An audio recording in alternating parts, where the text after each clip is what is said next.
الحمد لله نحمده ونستعينه ونستغفره ونؤمن به ونتوكل عليه ونعوذ بالله من شرور أنفسنا ومن سيئات أعمالنا من يهده الله فلا مضل له ومن يضلله فلا هادي له ونشهد أن لا إله إلا الله وحده لا شريك له ونشهد أن سيدنا وسندنا وشفيعنا وحبيبنا ونذيرنا وبشيرنا ومولانا محمدا عبده ورسوله أما بعد فأعوذ بالله من الشيطان الرجيم بسم الله الرحمن الرحيم قل إن كنتم تحبون الله فاتبعوني يحببكم الله وقال النبي صلى الله عليه وسلم إن أشد الناس بلاء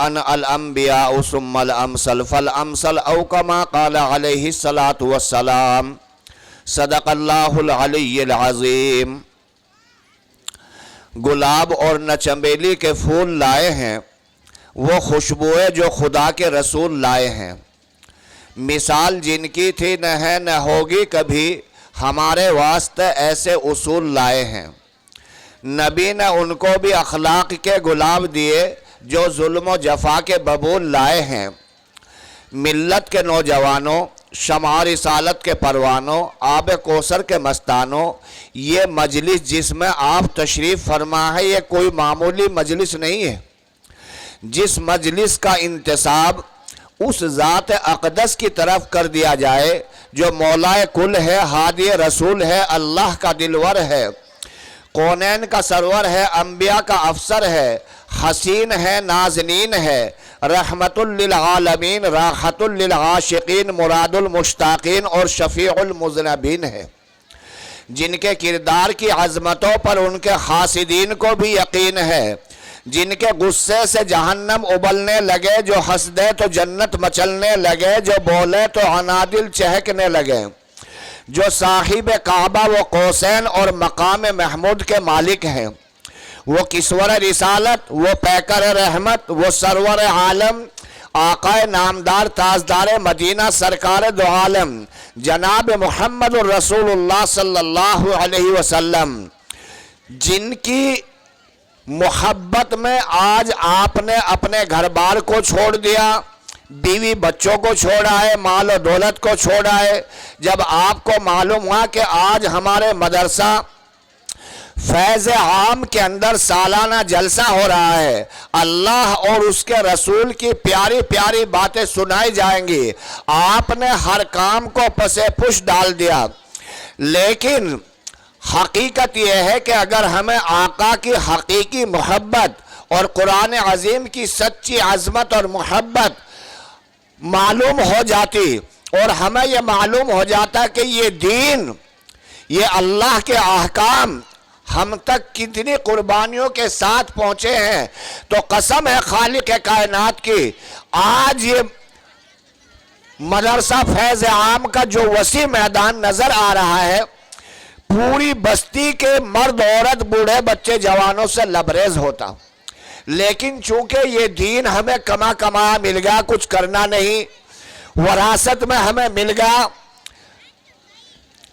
ملت کے نوجوانوں، قرآن عظیم کی آیت جو میں نے تلاوت کی ہے، اللہ رب العزت نے ارشاد فرما دیا، قل، امر کا صیغہ ہے، یعنی آقا کو حکم فرما دیا کہ اگر تم اللہ سے محبت کے دعوے دار ہو تو سب سے پہلی شرط یہ ہے کہ میری پیروی کرو، میری اتباع کرو۔ کل قیامت کے دن جب اللہ تبارک و تعالی اس مجلس کو اپنی عدالت میں پیش کرے گا تو فرشتے شہادت دیں گے، گواہی دیں گے کہ ان حضرات نے بجائے شیطانی مجلسوں کے آباد اور قائم کرنے کے اللہ اور اس کے رسول کی محفل کو آباد کیا تھا۔ تو یہ محفل معمولی مجلس اور نہیں ہے، اسی لیے آقا نامدار تاجدار مدینہ سرکار دو عالم جناب محمد الرسول اللہ صلی اللہ علیہ وسلم نے ارشاد فرمایا کہ جس سے محبت کی جاتی ہے اس کے راستے میں ٹھوکریں کھانی پڑتی ہیں، گھر بار چھوڑنا پڑتا ہے، بیوی بچے چھوڑنے پڑتے ہیں۔ حقیقت میں محبت تو کی تھی حضرت ابوبکر صدیق رضی اللہ تعالی عنہ نے، حضرت عمر فاروق رضی اللہ تعالی عنہ نے، حضرت عثمان غنی رضی اللہ تعالی عنہ نے، حضرت علی مرتضی رضی اللہ تعالی عنہ نے، اور محبت تو کی تھی حضرت خبیب اور حضرت زید رضی اللہ تعالی عنہما نے، کہ گھر بار چھوڑنا آسان تھا، بیوی بچے چھوڑنے آسان تھے، اپنی جان دینا آسان تھا، لیکن محمد کے دامن کو چھوڑنا آسان نہ تھا۔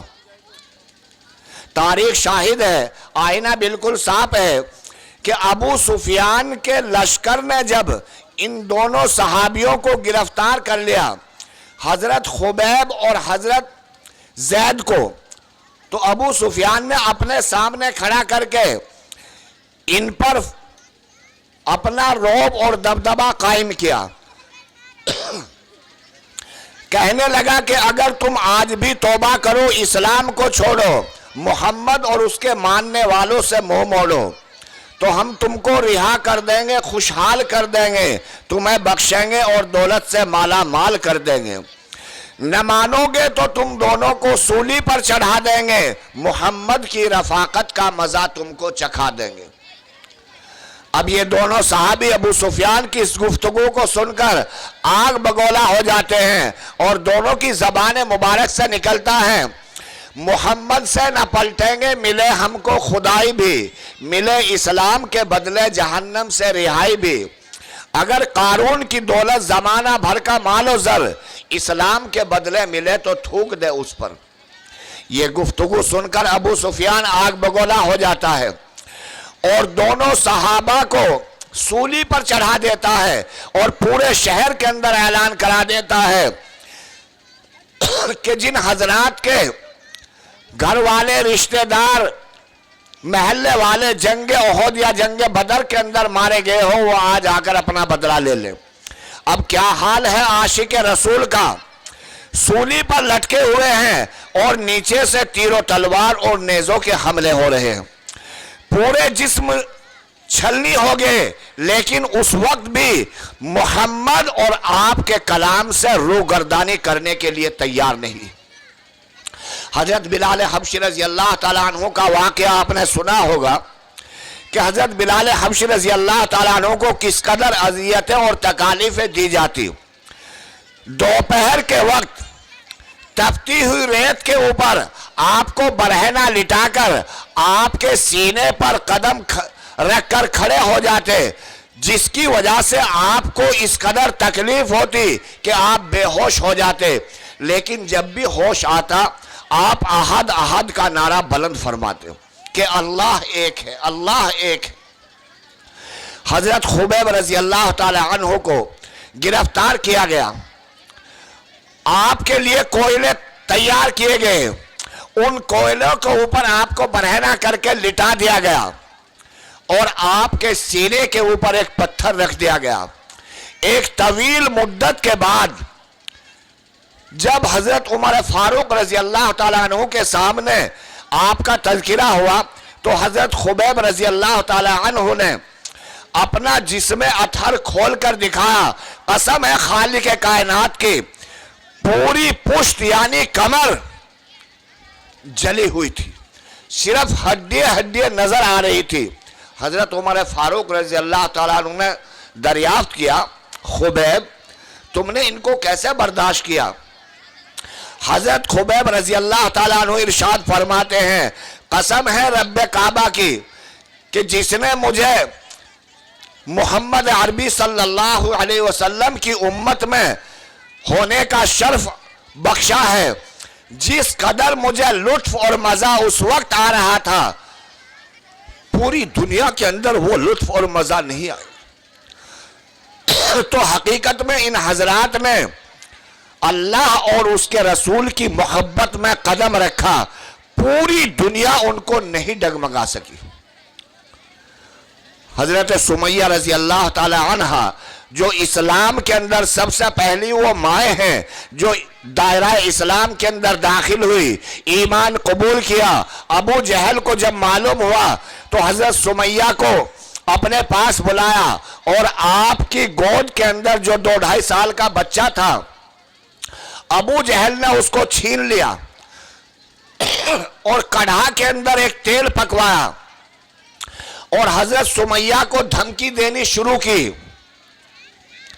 کہ اگر تو نے محمد کے دامن کو نہ چھوڑا، قرآن عظیم کو ترک نہ کیا، تو تیرے اس لڑکے کو اس تیل کے اندر جلا کر راکھ کر دوں گا۔ حضرت سمیہ رضی اللہ تعالی عنہ نے ابو جہل کی آنکھوں میں آنکھیں ڈال کر، او ظالم، یہ تو ایک بیٹا ہے، قسم ہے میرے پیدا کرنے والے کی، اگر میرے 100 بیٹے ہوتے اور 100 کے 100 کو میری آنکھوں کے سامنے جلا کر راکھ کر دیتا، اس وقت بھی میں اپنے ایمان سے اور مذہب اسلام سے پھرنے کے لیے تیار نہ ہوتی۔ جنگ احد کے اندر جب ایک مرتبہ شہرت برپا ہو گئی کہ نعوذ باللہ رسول اکرم صلی اللہ علیہ وسلم کو شہید کر دیا گیا، صحابہ اکرام کے اندر کھلبلی مچ گئی، صحابہ اکرام کے اندر ایک انتشار پیدا ہو گیا اور کچھ صحابہ اکرام اپنے گھروں کو لوٹ کر واپس چلے آئے۔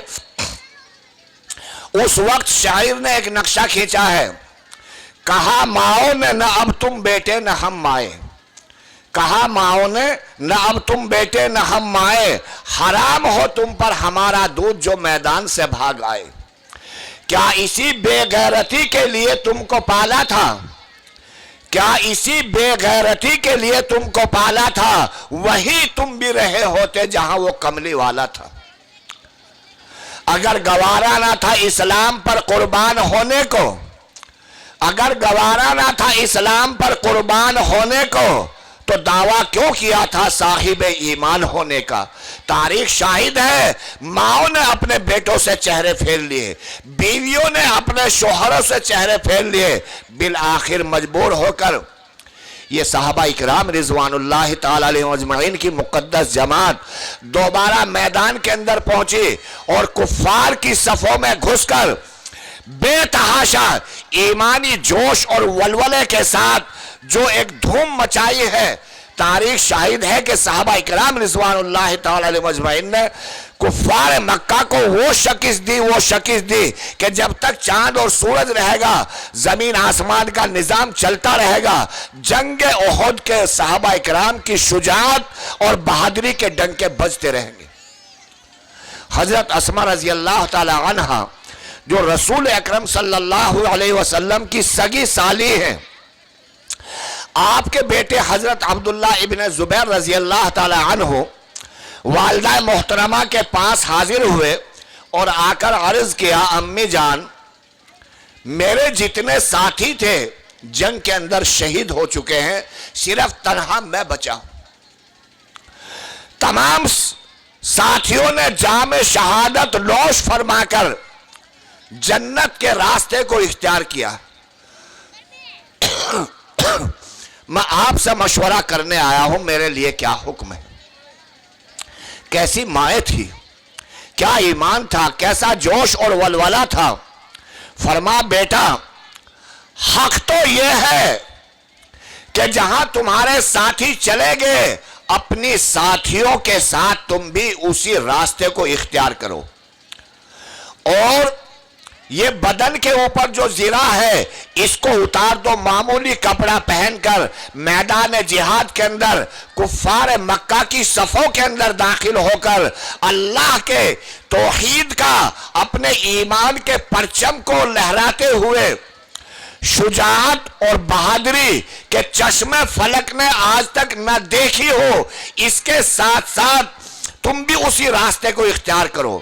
ایک ماں اپنے بیٹے کو سبق دے رہی ہے، یہ نہیں کہا کہ بیٹا ساتھی تو شہید ہو گئے، تم یہاں میرے پاس بیٹھ جاؤ، کمرے میں بند ہو جاؤ، میں باہر سے تالا لگا دوں گی، جیسے آج ہماری مائیں بہنیں ہیں کہ اگر جماعت والے یا گشت والے مکان کے اوپر پہنچ جائے، بھائی عبداللہ ہے، کون ہے؟ گشت والے ہیں،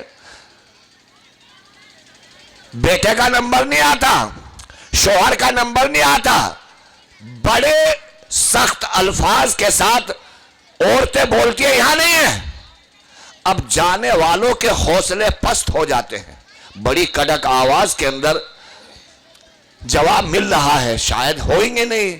حالانکہ وہ تمام شوہر بھی بیٹے بھی ایک ایک مکان کے اندر 10-10 بالغ آدمی جو بغیر نماز کے 2-2.5 کلو اس وقت کھایا, 2-2.5 کلو اس وقت کھایا اور کھراٹے کی نیند سو جاتے.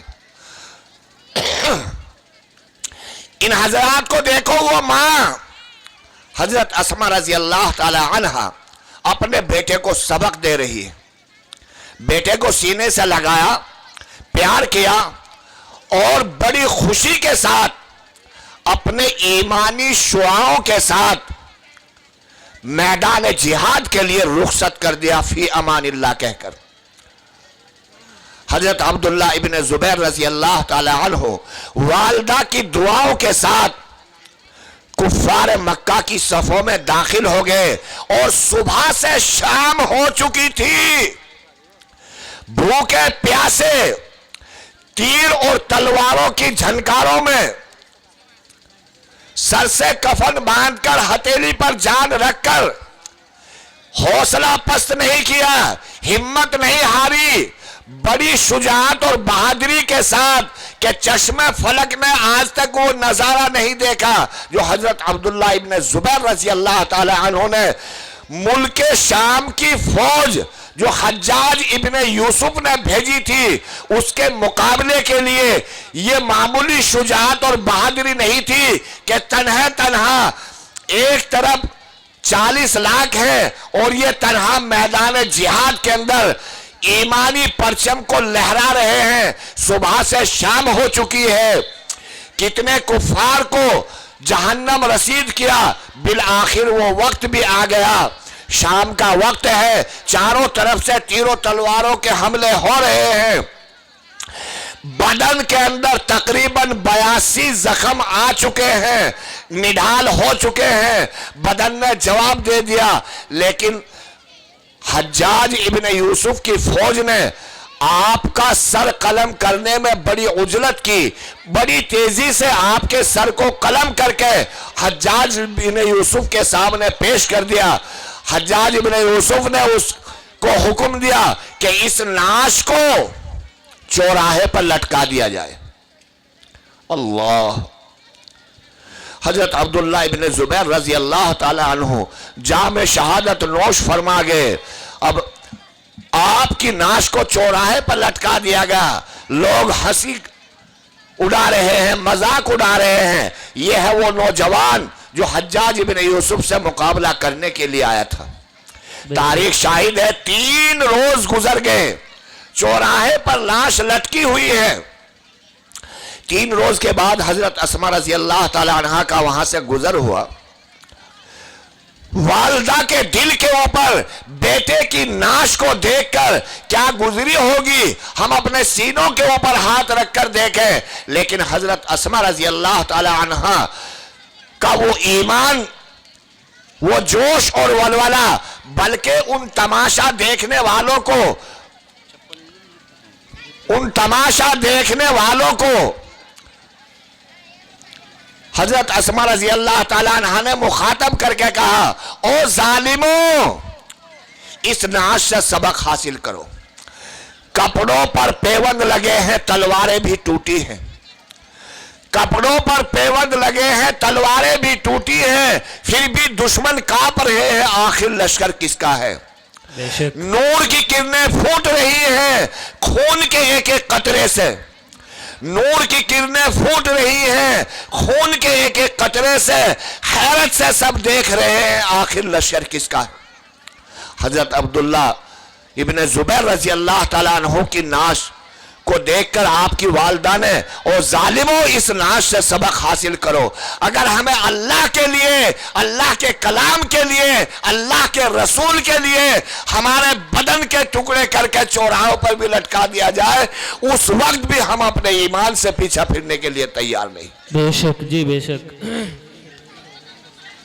حضرت سعد رضی اللہ تعالی عنہ ایک جلیل القدر صحابی ہیں، بدصورتی کی جتنی علامتیں ہیں وہ تمام کی تمام آپ کے اندر موجود ہیں۔ نوجوانی کا عالم ہے، آقا نے سوال کر لیا سعد تمہاری شادی ہو گئی؟ فرمایا رسول اللہ میری شادی؟ بدصورتی کی جتنی علامتیں ہیں وہ تمام کے تمام میرے اندر موجود ہیں، گھر میرے نہیں، در میرے نہیں، کنبہ قبیلہ میرے نہیں، خاندان میرے نہیں، بھائی بہن میرے نہیں، میری کون شادی کرے گا؟ اللہ کے رسول نے فرمایا جس کا دنیا کے اندر کوئی ضامن نہ ہو اس کا ضامن میں ہوں، جاؤ عمر بن وہاب کے یہاں اور میری طرف سے جا کر ان کی بیٹی ہے عاتقہ، عاتقہ عمر بن وہاب کی بیٹی، خوبصورتی کی جتنی علامتیں تھی وہ تمام کی تمام عاتقہ کے اندر موجود تھی۔ آقا نے فرمایا میری طرف سے جا کے پیغام دے دو عمر بن وہاب کو کہ اللہ کے رسول نے آپ کی بیٹی سے میرے نکاح کا پیغام بھیجا ہے۔ آپ نے جا کے دستک دی، عمر بن وہاب جیسے ہی بڑے جوش اور ولولے کے ساتھ استقبال کے لیے آئے، کون آ گیا؟ جیسے ہی گیٹ کھولا اور ایک سیاہ اور بد شکل سامنے آئی، جوش ٹھنڈا پڑ گیا۔ کیا بات ہے؟ فرمایا کہ آقا نے آپ کی بیٹی سے میرے نکاح کا پیغام بھیجا ہے۔ بس یہ الفاظ سننے تھے، آگ بگولا ہو گئے اور جو کہنا نہ کہنا تھا سب کہہ ڈالا۔ حضرت سعد رضی اللہ تعالیٰ عنہ مایوسی کے ساتھ واپس ہوئے، لیکن عمر بن وہاب کی بیٹی عاتقہ اس تمام گفتگو کو سن رہی تھی۔ معلوم کیا ابا جان کیا بات؟ جواب دیا کہ اس طریقے سے تمام واقعہ دہرا دیا۔ اب بیٹی کے ایمان کو دیکھئے، عاتقہ نے کہا ابا جان آپ کا کام صرف نکاح کر دینا ہے، نباہ کرنا میرا کام ہے، آنے والے کی شکل پر نہ جاؤ، آنے والے کی شکل و صورت پر نہ جاؤ، بھیجنے والا تو 14ویں رات کے چاند سے بھی زیادہ خوبصورت ہے۔ عاتقہ اپنے والد کے سامنے تقریر کرنی شروع کر دیتی ہے، ابا جان اللہ نے 1,24,000 نبیوں کو دنیا کے اندر بھیجا اور ہر نبی نے اللہ کے احکام کی اپنی اپنی قوموں کو ترغیب دلائی۔ جن حضرات میں قبول کر لیا دنیا کے اندر بھی عزت اور چار چاند لگ گئے، اور جن حضرات نے نافرمانی کی اللہ نے ان کو نیست اور نابود کر دیا۔ حضرت نوح علیہ السلام جن کی وجہ سے اس دنیا کی نشأت ثانیہ تیار کی گئی، ایک مدت دراز تک اپنی قوم کو سمجھاتے رہے، لیکن قوم نے جب غداری کی اور اللہ کی توحید کے خلاف عالم بغاوت کیا تو اللہ تبارک و تعالیٰ نے عظیم سیلاب کے اندر داخل کر کے ان کو ہلاک کر دیا۔ حضرت لوط علیہ السلام اپنی قوم کو برابر سمجھاتے رہے، نہیں مانی، نافرمانی پہ اتر آئی، اللہ تبارک و تعالیٰ نے بستیوں کو الٹ دیا اور پتھروں کی بارش کر کے ان کو ہلاک کر ڈالا۔ حضرت شعیب علیہ السلام برابر اپنی قوم کو سمجھاتے رہے، لیکن اللہ کی توحید کے خلاف بغاوت پھیلاتی رہی، اللہ رب العزت نے ان کو تباہ اور برباد کر ڈالا۔ حضرت موسیٰ علیہ السلام ایک طویل مدت تک اپنی قوم کو ترغیب دیتے رہے، نافرمانی پر اتر آئی، اللہ تبارک و تعالیٰ نے دریا کے حوالے کر کے ان کو نیست اور نابود کر دیا۔ اسی طریقے سے آقا دو جہاں رسول اکرم صلی اللہ علیہ وسلم کو خالق کائنات نے وہ امت عطا فرمائی کہ جب تک زمین اور آسمان رہے گا، چاند اور سورج رہے گا، آپ کے عاشقوں کے نغمے محرابوں پہ، منبروں پہ، مکانوں میں، دفتروں میں چھوٹے چھوٹے بچے انشاءاللہ سناتے رہے. اے بچی بیٹے خاموش بیٹھو, بات مت کرو, خاموشی اختیار کرو.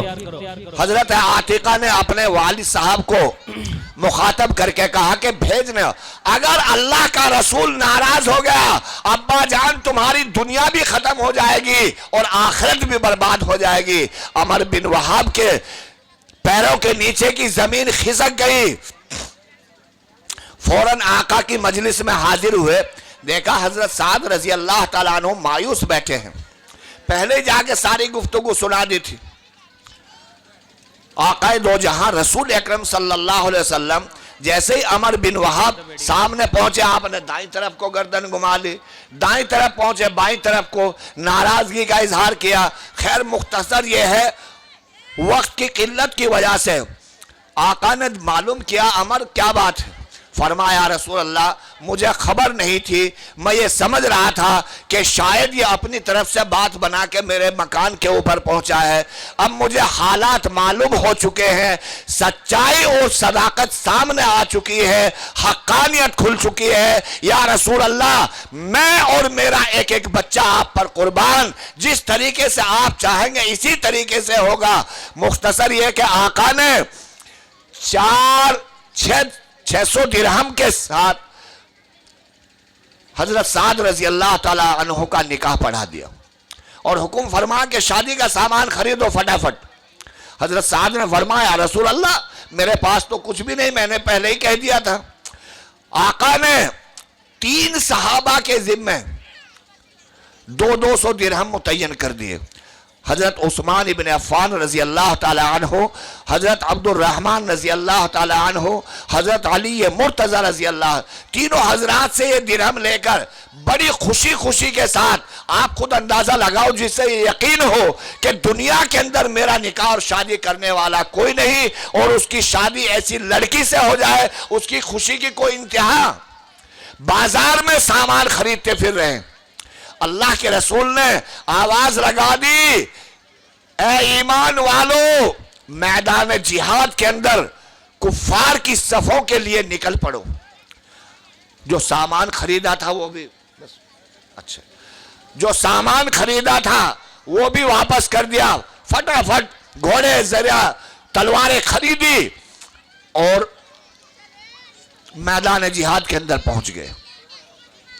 لوگوں نے دریافت کیا تمہاری تو شادی ہے, سامان خریدا ہے, واپس کیوں کر؟ فرمایا میں ایسے شادی کرنے کے لیے تیار نہیں کہ جس سے میرا آقا آواز لگاتا رہے اور میں دنیاوی شادی میں مشغول رہوں. میدان جہاد کے اندر پہنچے, بے شمار کفار کو شہید کیا اور آخر میں آ کے خود بھی جام شہادت نوش فرمایا.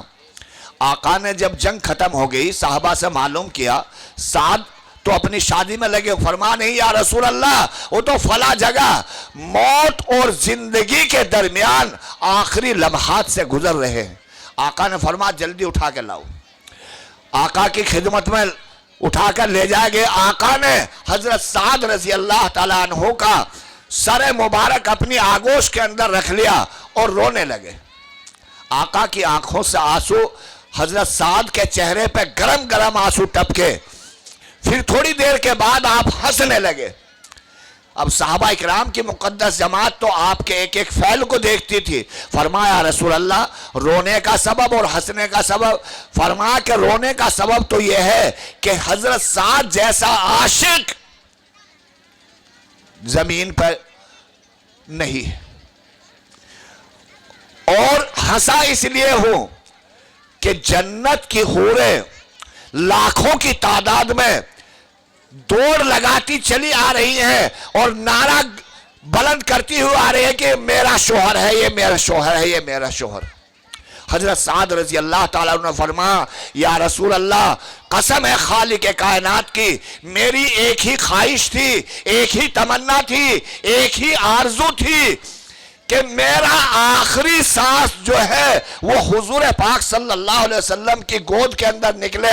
میرے رب نے, میرے خالق نے میری اس دعا کو قبول فرما لیا اور یہ الفاظ کہتے ہوئے اس دنیا فانی سے رخصت ہو گئے. تو بزرگوں اور دوستوں، جس سے محبت کی جاتی ہے اس کے راستے میں ٹھوکریں کھانی پڑتی ہیں۔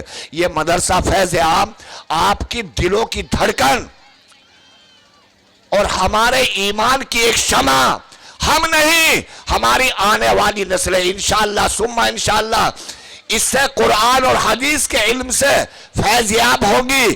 ایک وقت ہوگا میں بھی نہیں رہوں گا، آپ بھی نہیں رہیں گے، لیکن قیامت تک انشاءاللہ ان درسگاہوں سے قال اللہ و قال الرسول کی صدائیں بلند ہوتی رہیں گی اور ہماری نسل در نسل کو اس کا اجر عظیم ملتا رہے گا۔ حالات آپ کے سامنے ہیں مدرسے کے، تعمیری اعتبار سے بھی، تعلیمی اعتبار سے بھی۔ جو نقشہ گزشتہ سال آپ دیکھ رہے تھے اس سے 3 گنا زیادہ آپ کو نظر آ رہا ہے۔ یہ محنت، یہ کوشش، جد و جہد حضرت قاری محمد جاوید صاحب اور ان کے ساتھ مل کر جو مدرسین ہیں، یہ اراکین کمیٹی ہیں، بستی والے ہیں، جن کی حلال اور پاک کمائی کے ذریعے سے ماشاءاللہ قاری محمد جاوید صاحب اور اراکین کمیٹی کے پنجے جم جاتے ہیں، حوصلے بلند ہو جاتے ہیں اور میدان کے اندر نکل کر کام کرنے کے جو جوش اور ولولہ پیدا ہوتا ہے اس کی کینچی آپ ہیں۔ آپ ان کے حوصلے کو بلند کریں گے انشاءاللہ وہ تیرنا شروع کر دیں گے۔ کیونکہ وقت ہو چکا ہے۔ چراغ علم سے بزم جہاں پر نور ہوتی ہے، چراغ علم سے بزم جہاں پر نور ہوتی ہے اور سیاہی جہل انسان کی اسی سے دور ہوتی ہے۔ میں پوری اہل بستی سے اور اپنے بزرگوں اور دوستوں اور اپنی مائیں بہنوں سے سب سے درخواست کرتا ہوں کہ مدرسے سے وابستہ رہیں، جڑے رہیں، ہر طریقے کا تعاون کریں، انشاءاللہ آپ کی نسل اس سے فائدہ پہنچائے گی۔ وآخر الدعوان ان الحمدللہ رب العالمین۔